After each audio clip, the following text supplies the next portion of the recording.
Wisconsin has been hit hard by cuts to military spending in the past few years, forcing thousands of layoffs around the state.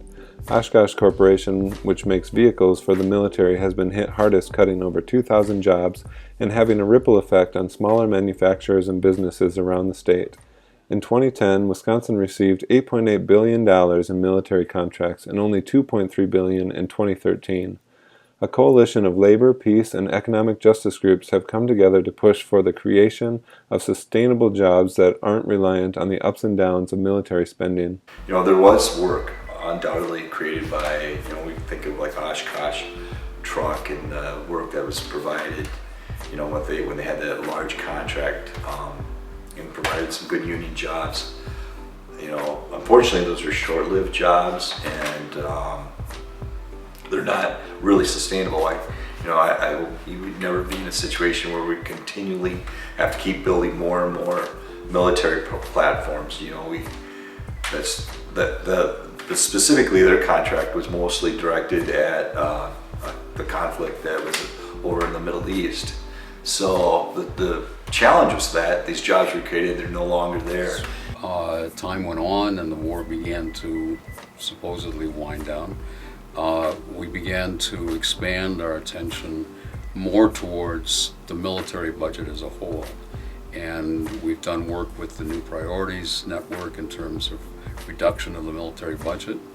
And what we have begun to do here is to take that work a step further in terms of not only reducing the budget, but figuring out how we make the transition among those companies and those workers that are producing military hardware and weapons, so that it's not the workers themselves who are paying for that transition.